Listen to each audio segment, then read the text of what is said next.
ওরা মেয়ে লোক টেনে এনে যদি ঠ্যাং ধরে ফেড়ে ফেলে পাকা রাস্তায় পুঁতে ফেলা হয়, মনে হয় খুব একটা পাওয়া হবে না। শালা হারামখোর রাত্রি ষাঁড়ের মতন ঘুমেবে যদি তোর মদ্দালেক ভোটে দাঁড়াতে গেলে কিছু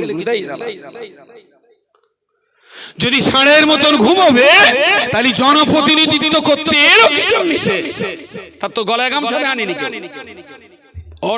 এক্ষুনি সার্টিফিকেট দেওয়াই লাগবে।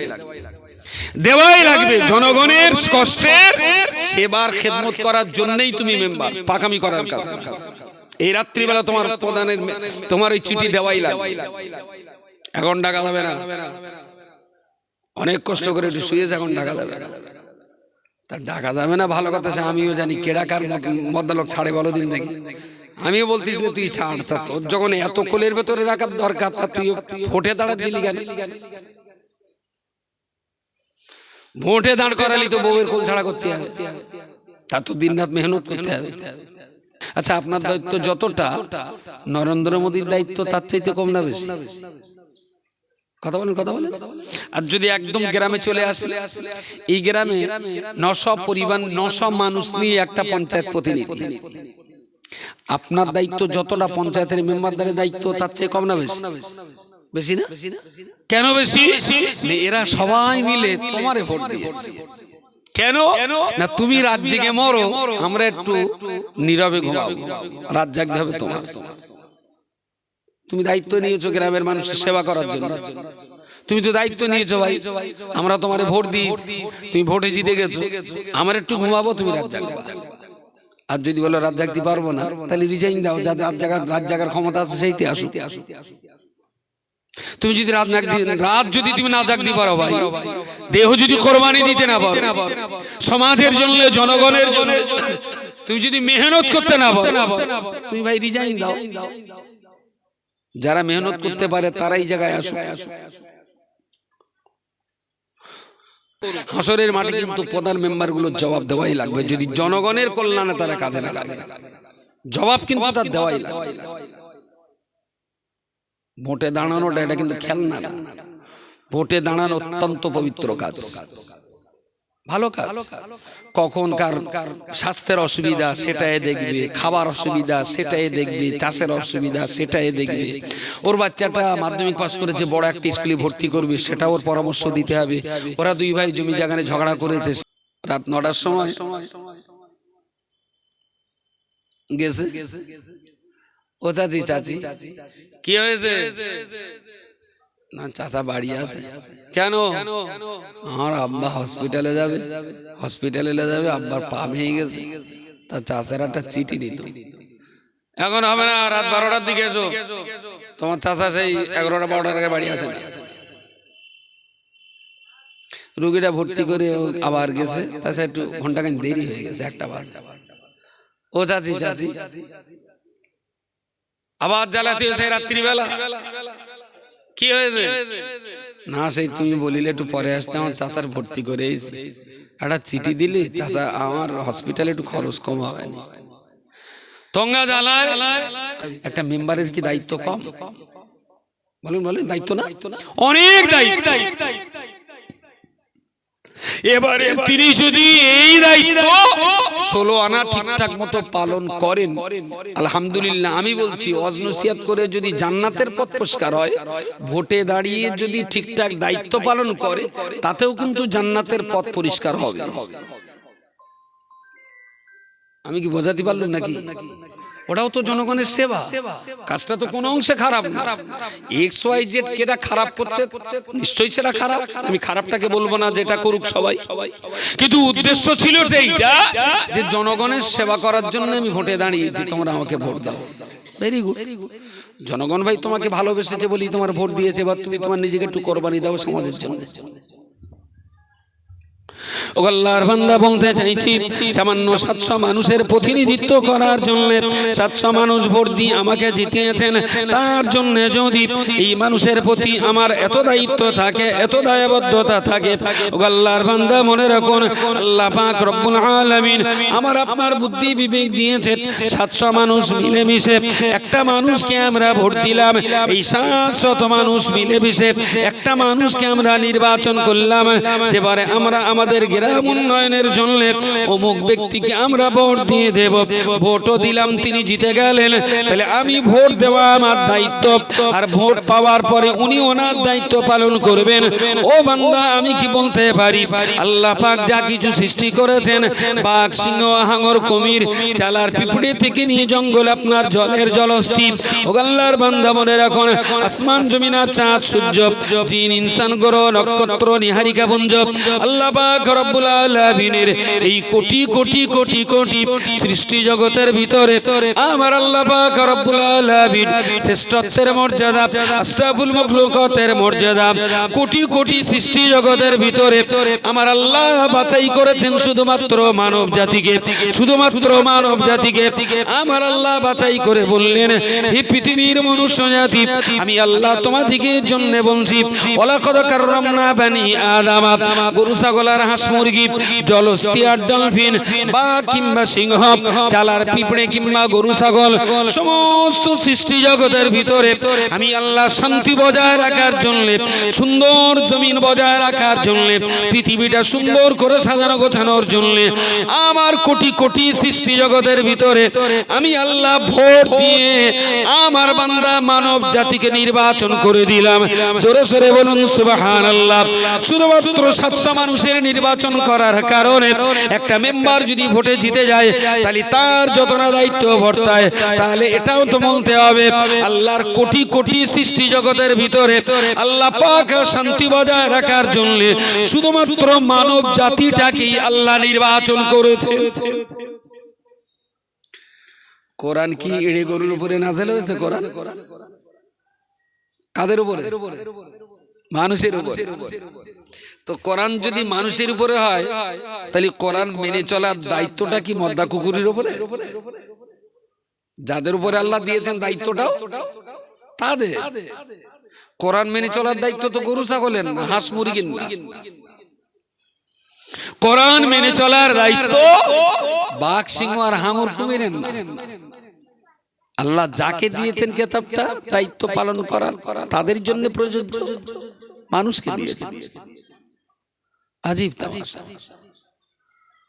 আমরা সবাই কোরআনের ভক্ত, আমাদের সবার বাড়ি কোরআন আছে, কেউ বা পড়ি, কেউ বা পড়ি না, আর কেউ বা বাড়িতে কোরআন রেখেছে আর পড়ার দায়িত্বটা গিন্নির উপরে ছেড়ে দিস, যে তুই পড়িস আর আমারটা একটু পড়ে দিস।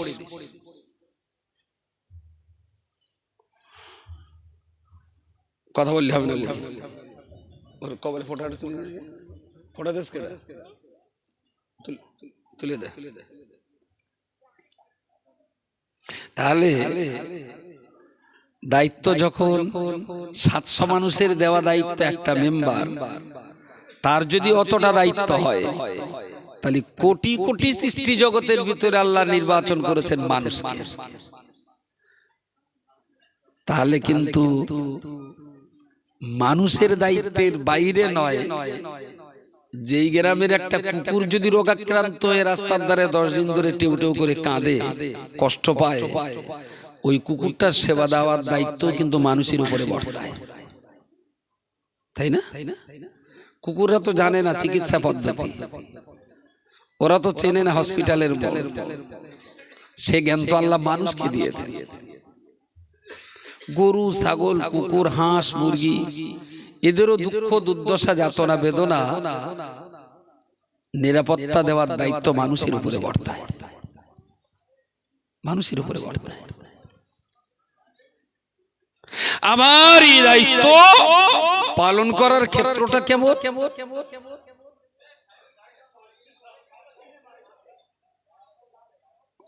আচ্ছা, আমি কাদের জন্য চেঁচাচ্ছি, কাদের জন্য আমি চেঁচাচ্ছি বলে মনে হয়, আর ওদিকে চেঁচাচ্ছে কারা? রাসূলুল্লাহ বলেছেন, যদি কিয়ামত শুরু হওয়ার সংবাদ তোমার কাছে এসে যায়, যে তুমি সংবাদ পাচ্ছ হাসনাবাদের দিকে কিয়ামত শুরু হয়ে গেছে, 1-2 মিনিটের ভিতরে আমাদের এদিকে এসে যাচ্ছে, আর সেই অবস্থায় যদি তোমার হাতে একটা গাছ থাকে, গাছ, ছোট্ট একটা চারা গাছ যদি থাকে, তাহলে সেটাও তুমি মাটিতে বসিয়ে দাও। সুবহানাল্লাহ বলেন, সবাই মিলে বলেন সুবহানাল্লাহ। রাসূলুল্লাহ বললে, সাহাবী বলছেন, ইয়া রাসূলুল্লাহ কিয়ামতে হলি ও গাছ তো আর থাকবে না, তো খানে কারামে নষ্ট হবে, সব তো শেষ হয়ে যাবে। বলছে গাছ থাকবে কি না থাকবে এই দায়িত্বটা তোমার না, লাগানোর দায়িত্বটা তোমার। তাহলে জিম্মাদারি আর দায়িত্ব আর দায়বদ্ধতা কত মারাত্মক বলুন। নবী বলেছেন ওই গাছ পৃথিবীকে ফল দিতে পারবে না, ওই গাছের রৌদ্রের ছায়ায় কেউ আরাম করতে পারবে না, ওই গাছ বড় হবে মোটা হবে, কেউ কেটে কুটে ঘরের জানলা দরজা তৈরি করবে, সে কাজও লাগবে না, কারণ 10 মিনিটই গাছটা নষ্ট হয়ে যাবে কিয়ামত। কিন্তু কোন গাছ জগতের মানুষের কতটা কাজে লাগলো আর না লাগলো, এ কৈফিয়ত তোমার কাছ থেকে নেওয়া হবে না, তোমার কাছ থেকে কৈফিয়ত নেওয়া হবে তুমি তোমার দায়িত্ব পালন করতে পেরেছো কিনা। এবারে বলুন যে কিয়ামতের সংবাদ শোনার পরেও হাতের চারা গাছটা 10 মিনিট পর তো কিয়ামত লাগবে না, তাইলে আর লাগানোর দরকার নেই, তাইলে আমি মানুষ না, আমি তাইলে দায়িত্বশীল ব্যক্তি না, লাগিয়ে দিতে হবে, লাগানোর দায়িত্বটা আমার, বাকি উপকার কি পাবো না পাবো ও জিম্মাদারিটা আল্লাহর, ও দায়িত্বটা আমার না।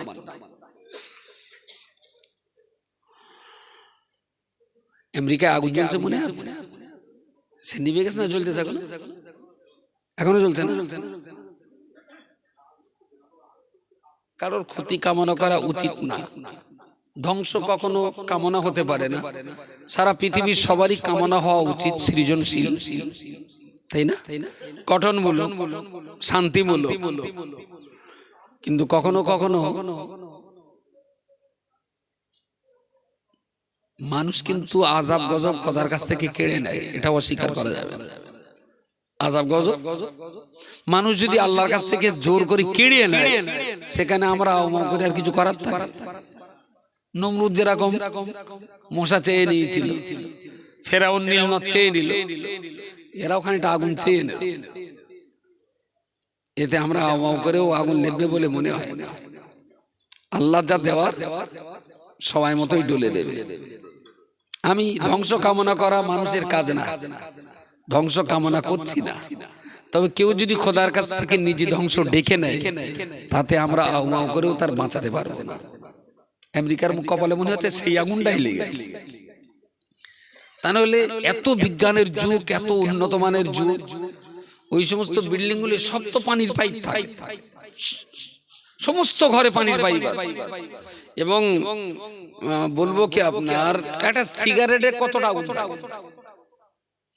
বিল্ডিং গুলো এত সতর্কতার সঙ্গে তৈরি করা, যদি ওই বিল্ডিং এর ঘরে কেউ ওই বিল্ডিং এর ভিতরে একটা সিগারেট খায়, আর ওই সিগারেটের যে পরিমাণ গরম আছে, ওই গরম ধোঁয়া যদি উপরে সেই পাইপের অটোমেটিক একটা করে পয়েন্ট থাকে, এইটাই পয়েন্টটা লাগলেই সঙ্গে সঙ্গে রে রে করে বেজে উঠবে, যে কোথাও না কোথাও কোনো না কোনো ঘরে উত্তাপ হয়েছে, আগুন লেগেছে না, একটু গরম পানা হয়েছে, 5 মিনিটের ভিতরে সমস্ত ঘরে অটোমেটিক্যালি পানিতে ভেসে যাবে। সেইভাবে পাইপ সব মোটর ফোটর সবকিছু সেইভাবে সেট করে।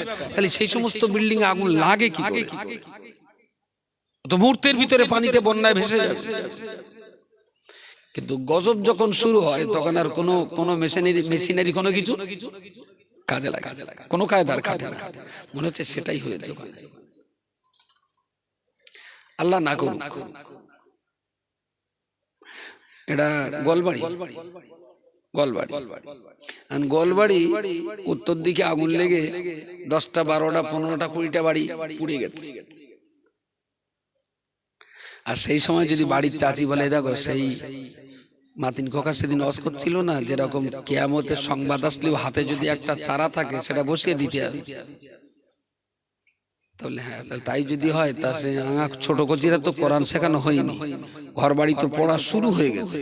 যা 2 মিনিট টাইম আছে, ছোট কচিরা একটু আলিপিতে পড়ি গেলে মদ্দালোক পড়াতে দেবে বলে মনে হয়। পড়াতে প্রথমে খদে শুরু করবে, যেহেতু বাড়ির পাশে মেটে, ওইটাতে শুরু করবে, শুরু করে তারপর যা বাকি আছে সব দেবে। আমরা মুখে যতটা মুসলমান হয়েছি না, মনে হয় ভেতরে একটু কমিয়ে আছে, মনে হচ্ছে আমার একটু কমিয়ে আছে। তা নইলে জাতির এত সর্বনাশ হওয়ার কথা না। নামাজ, রোজা, হজ, যাকাত, জিকির, ফিকির পরে করবেন। শুধু আমি একটাই জিনিস বুঝতে অনুরোধ করছি, মুসলমান হিসেবে আপনি আপনার দায়িত্বটা বুঝবেন। আপনার রেসপন্সিবিলিটি কি, কোন দায়িত্ব নিয়ে পৃথিবীতে এসেছেন, আর কোন দায়িত্বের উপরে আল্লাহর কাছে আপনাকে জিজ্ঞেস করা হবে, সেই দায়িত্ব কতটা পালন করতে পারছেন আর কতটা পারছেন না। ফার্স্ট বুঝুন যে আমার রেসপন্সিবিলিটি কতটা আছে, আমার দায়িত্ব কতটা আছে। যতদিন কোনো ব্যক্তি নিজের দায়িত্ব না থাকতে, বসো কথা বলো, নিজের দায়িত্ব আর কর্তব্য সম্পর্কে না বুঝবেন, ততক্ষণ পর্যন্ত আপনার লাইফ স্টাইল চেঞ্জ হবে না। চেঞ্জ হবে না। মদ খাবেন কিনা, চুরি করবেন কিনা, বিয়েতে টাকা নেবেন কিনা, জমির আল ঠেলবেন কিনা, পরে হবে। আপনি আপনার দায়িত্বটা বুঝবেন একবার, যে আমি মানুষ হিসাবে, মুসলমান হিসাবে আমার দায়িত্ব আল্লাহ কতটা দিয়েছেন, এইটা আগে বুঝবেন। তারপর আপনার সঙ্গে আমার দেখা হবে। তবে আমি বিশ্বাস করি, কেউ যদি একবার দায়িত্বটা বোঝেন, কোন মানুষ যদি একবার বুঝে নিতে পারে যে আমার দায়িত্বটা এই, তার কাছে আর হজ করা লাগবে না। বাকি জীবন কিভাবে চালাতে হবে উনি ওনার নিজের দায়িত্ব আবার খুঁজে নেবেন। তার কাছে আর নতুন হজ করা লাগবে না। হজ কোথায় আছে উনি খুঁজে বের করে নেবেন। ডেকে ডুকে হাতে পায়ে হজ করাতে হবে না। আবু আবু আবু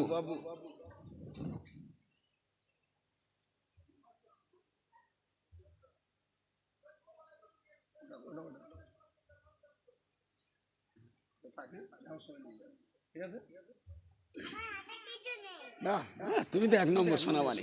ঠিক আছে, তাহলে সবারই কিন্তু ইচ্ছা হয় যে ভালো হওয়ার। ও সুযোগটা একদম নষ্ট করিনি। ও দেখেছে আমি একটু ভালো হবো, আমার হাতে কিছু নেই, তার মানে আমি খুব ভালো মানুষ। যাক যাক যাক, আল্লাহ আমাদেরকে মানুষ করে পাঠিয়েছেন অনেকগুলো দায়িত্ব। একটু আধ দায়িত্ব না। আমার কাছে না কোন যা টাকা আছে, এরকম কাপ গোটা 10-15 কেনার মতন টাকা আমার কাছে আছে। এই কাপটা এখান থেকে ছেড়ে দিলেও এখানে থাকবে, আবার এখান থেকে ছেড়ে দিলেও ওখানে থাকবে। মানে কাপটা যদি এখান থেকে রেখে দিই তাহলে এটা রেখে দেওয়া হবে, আর কাপটা যদি এরকম জায়গা থেকে ছেড়ে দিই, এখান থেকে যদি ছেড়ে দেই, হাত না থাকলে পাকায় পড়ে ভেঙে চুরমার হয়ে যাবে। ইসলামের কথা অনুযায়ী এই কাপটা যদি ধরে ঠিকঠাক মতো এখানে রাখেন, তাহলে এইটা হলো আপনি কাপের প্রতি ইহসান করেছেন, মানবতা দেখিয়েছেন, ভদ্রতা সুলভ পরিচয় করেছেন। কাপ মানুষের কাছে মানুষত্বের ব্যবহার পেয়েছে, আর এই কাপটা যদি এখান থেকে ছেড়ে দিলাম তো টপাস করে পড়লো, ভেঙে গেল। ইসলামের ভাষায় আপনি কাপের উপরে জুলুম করেছেন, কাপটার উপরে অত্যাচার করেছেন, জুলুম করেছেন, অমানসিক আচরণ করেছেন। আপনার মানুষ হওয়া উচিত হয়নি, আপনি অমানুষ। একটা সভ্য ভদ্র রুচিশীল কাপের সঙ্গে, চা খাওয়া একটা কাপের সঙ্গে আপনি অমানসিক আচরণ করেছেন। বলবেন এর ডাং টাং ভেঙে গেলে কি জ্বালা হবে? এর কোনো জ্বালা যন্ত্রণার অনুভূতি, কষ্ট, রক্ত, বেদনা, ব্যথা এর কিন্তু কিচ্ছু নেই। এটা তো একটা জড় পদার্থ, এর কোনো অনুভূতি নেই, এর কোনো আবেগ নেই, এর কোনো সেন্স নেই। এরপরেও আল্লাহ আপনাকে মানুষ করেছেন, মানে আপনি কোনো জড় পদার্থের উপরেও বিনা প্রয়োজনে জুলুম করতে পারবেন না। আপনি মুসলিম। এইবারে ভেবে নিন, তাহলে প্রাণী জগৎ আপনার কাছে কি পেতে পারে? তারপরে আপনি ভাবুন আপনার বাচ্চা কাচ্চারা আপনার কাছ থেকে কি আশা করতে পারে? আপনার বৃদ্ধ বাবা মা আপনার কাছে কি দাবি করতে পারে? সব ছেড়ে দিয়ে আপনার স্ত্রী এসেছেন আপনার ঘরে, তার দায়িত্ব কতটা আপনি পালন করতে পারেন? ওয়াজ করা লাগবে না। যদি মানুষ একবার বুঝে নিতে পারে যে আমার দায়িত্ব, আমার জিম্মাদারি, আমার রেসপন্সিবিলিটি কতটা আছে, এইটা আমার সমাজের কাউকে দেওয়া হয় না। আর এর জন্য কোনো ক্লাস হবে, এর জন্য কোনো ক্লাস নেই। এইটা বোঝাবার জন্য মুসলমানদের কোনো পিরিয়ড নেই। যে যেভাবে পাচ্ছে সে সেইভাবে চলছে। সমাজ ব্যবস্থা একদম শেষ, একদম শেষ। আমি কেন বলছি, আমার হিসাবের কথা বলছি। আমি মুসলমানদের অনেকগুলো গ্রাম নিয়ে কাজ করি তো, এই করছি। হ্যালো হ্যালো, ওটা বন্ধ করে দেন, রেকর্ড হচ্ছে, এটা বন্ধ করে দাও। হ্যাঁ বন্ধ করে দাও। আমার হিসাবে অনেকগুলো গ্রাম আমি হিসাব করে দেখছি